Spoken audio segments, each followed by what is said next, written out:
Assalamualaikum warahmatullahi wabarakatuh. Perkenalkan, nama saya Roland Siariko, NIM 2011270027. Prodi Tadris Ilmu Pengetahuan Sosial, Fakultas Tarbiyah dan Tadris, mata kuliah materi ibadah, dosen pengampu Muhammad Sobri MPD. Bismillahirrahmanirrahim. Alhamdulillahirabbil alamin. Assalatu wassalamu ala asrofil anbiya wal mursalin wa ala alihi washabihi ajmain, amma ba'du. Tak lupa kita panjatkan puji dan syukur kita atas kehadiran Allah Subhanahu wa taala yang dimana pada siang hari ini kita masih diberikan nikmat kesehatan, nikmat keselamatan, sehingga kita dapat berkumpul pada siang hari ini dalam rangka melaksanakan sholat Jumat berjamaah tanpa halangan satupun. Sholawat serta salam kita selalu kita panjatkan kepada Nabi junjungan kita, yaitu Nabi besar Muhammad SAW,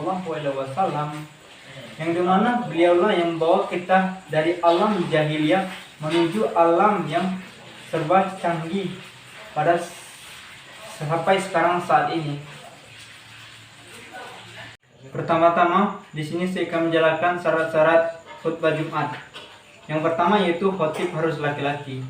Yang kedua, khutbah harus didengarkan dan didengarkan oleh para jemaah salat Jumat. Maka biasanya khotib akan berusaha menggunakan pengeras suara seperti mikrofon supaya khutbah dapat didengar oleh seluruh jamaah salat Jumat. Yang ketiga, khutbah disampaikan di kawasan tempat pelaksanaan salat Jumat. Yang keempat, khotib harus suci dari hadas. Yang kelima, khotib harus suci dari najis. Yang keenam, khotib harus menutup aurat.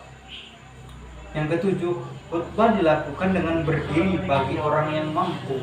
Yang kedelapan, khutbah disertai duduk di antara dua khutbah. Jumat dilaksanakan 2 kali. Di antara kedua khutbahnya harus dipisah dengan duduk. Standar duduk di antara dua khutbah seperti tumakninah dalam sholat. Yang kesembilan, rukun-rukun khutbah harus dibaca secara berkesinambungan. Tidak boleh ada jeda atau pemisah berupa pembicaraan lain yang menyimpang dari khutbah. Yang kesepuluh, jarak antara waktu khutbah Jumat dengan sholat Jumat tidak boleh terlalu lama, harus sesingkat mungkin. Yang kesebelas, rukun-rukun khutbah harus dihafalkan dalam bahasa Arab, sementara isi khutbah boleh disampaikan dengan bahasa non-Arab. Yang ke-12, khutbah dilakukan di waktu zuhur. Setelah syarat-syarat khutbah telah saya sampaikan, di sini ada pun rukun-rukun khutbah.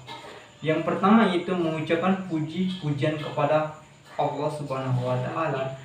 Yang ketiga, membaca sholawat kepada Nabi Muhammad SAW di kedua khutbah. Yang ketiga, berwasiat dengan ketakwaan kedua khutbah. Yang keempat, membaca ayat suci Al-Quran di salah satu dua khutbah. Baiklah, itulah syarat dan rukun sholat Jumat yang telah saya sampaikan.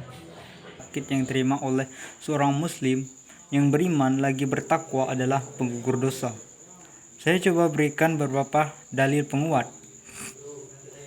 Yang pertama yaitu tidaklah seorang muslim tertimpa pada suatu penyakit atau dan sejenisnya, melainkan Allah akan menggugurkan bersamanya dosa-dosanya seperti pohon yang menggugurkan daun-daunnya.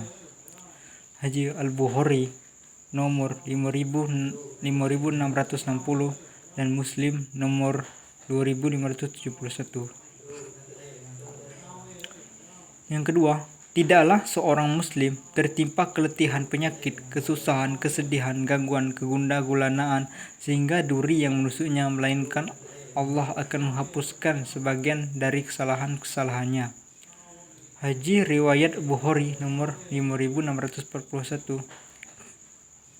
Yang ketiga, tidaklah menimpa seorang mukmin rasa sakit yang terus-menerus, kepayahan, penyakit dan juga kesedihan, bahkan sampai kesusahan yang menyusahkannya, melainkan akan dihapuskan dengan dosa-dosanya.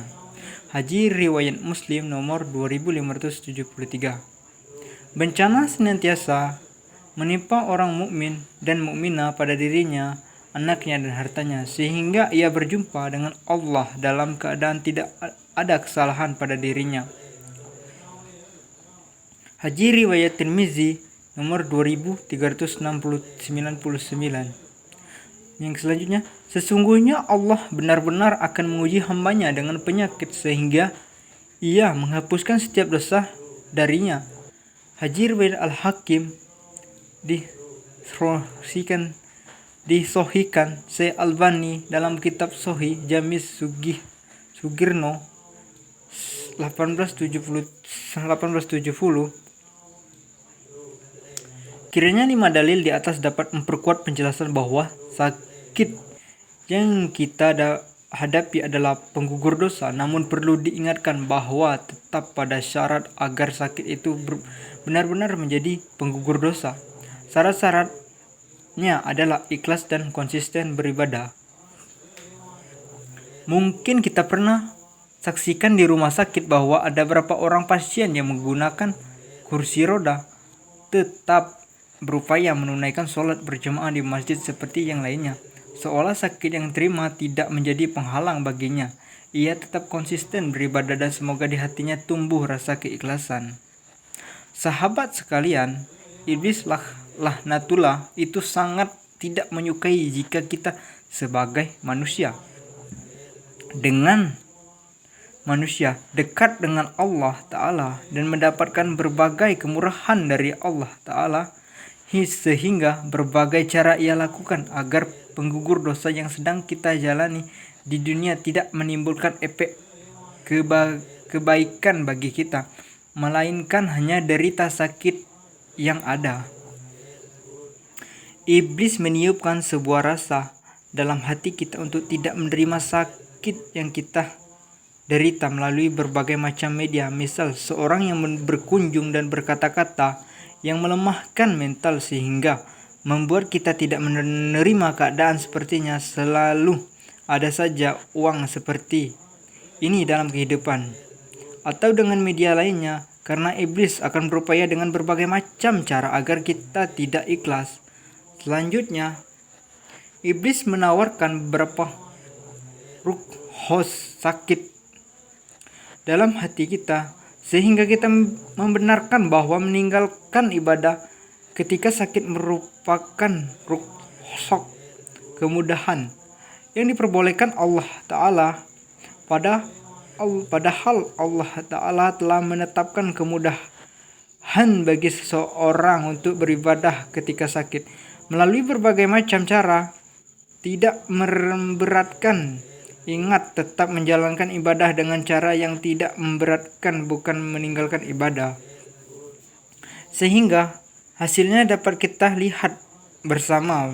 Banyak saudara-saudara kita yang terbuai untuk meninggalkan sholat yang didukung oleh pengunjung atau yang menemani kita yang sedang sakit dengan mengatakan Allah Ta'ala Maha mengetahui bahwa kamu sedang sakit, tidak apa, asal jangan keterusan. Saya hanya menyatakan seyogyanya di penghujung, dan yang menemani orang sakit itu memotivasi ibadah karena kita tidak pernah tahu, mungkin ajalnya telah dekat di pembaringan. Tidakkah mengerikan ketika kita mengatakan hal demikian yang membuat saudara kita yang sedang sakit lalai dalam ibadah? Kita dicap oleh Allah Ta'ala sebagai orang yang menghalang-halangi manusia dari ketaatan kepada Allah Ta'ala. Na'udzubillah. Maka dua nasihat yang harus kita sampaikan ketika kita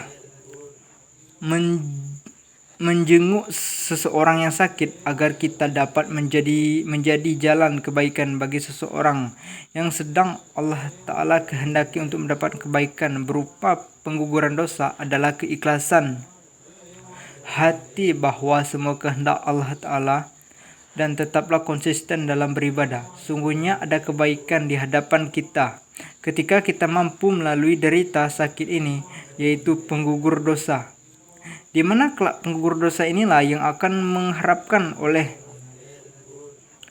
semua jiwa ketika yaumul hisab. Jangan sia-siakan hanya karena bisikan iblis yang tidak ridho atas diri kita.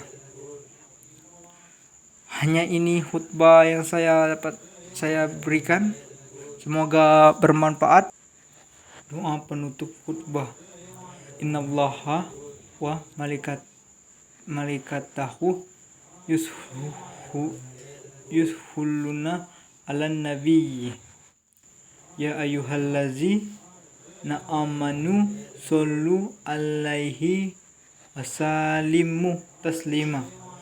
Allahumma ighfirli muslimina wa muslimat wal mu'minin wal mu'minat al ahya minhu wal amwat innaka sami'ul qaribun mujibud dawat yaqudiyal hajat.